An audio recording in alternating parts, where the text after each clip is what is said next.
I understand why they would have an advisory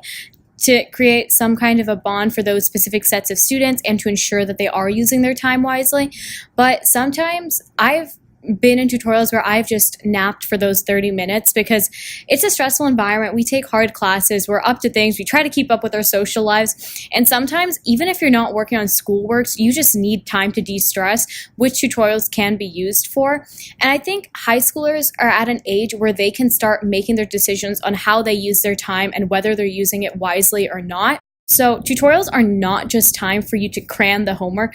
that you haven't done or study for a test, though those are the original intents, I believe. But I've used it in my past to just wind down and de-stress for myself, which I don't think would be possible with an advisory. I think the concept is great because when you do have those students who are having trouble or are struggling a little bit, it gives them, one, a trusted adult that they can always be with because you are there for at least once a week and it's not them lecturing you about something. And two, you're forming a bond with those, I believe it'd be like 30, like a classroom kind of size, 30 sets of students that aren't there just because they're in your econ class or in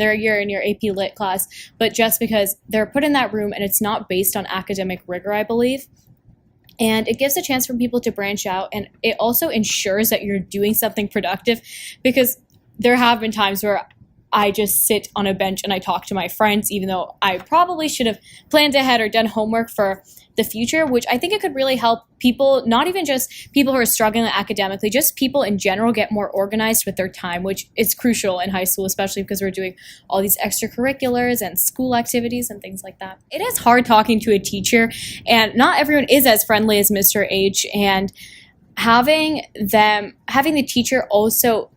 teacher know that their responsibility is to bond with these students would help make it easier on the students as well to get to know their teachers, because you can just be scared of talking to a teacher. I've been like that with numerous teachers, but it just takes a lot out of the student to be the first one to go and talk about something that isn't necessarily academic related, or be talking to them enough that they bring up that side of the story. So putting them in these advisories and having 30 students dedicated to one teacher would really help those students make a difference in their lives, essentially. Something that isn't academically related, and just having someone that is an adult that they can talk to about personal issues or what they did over the weekend.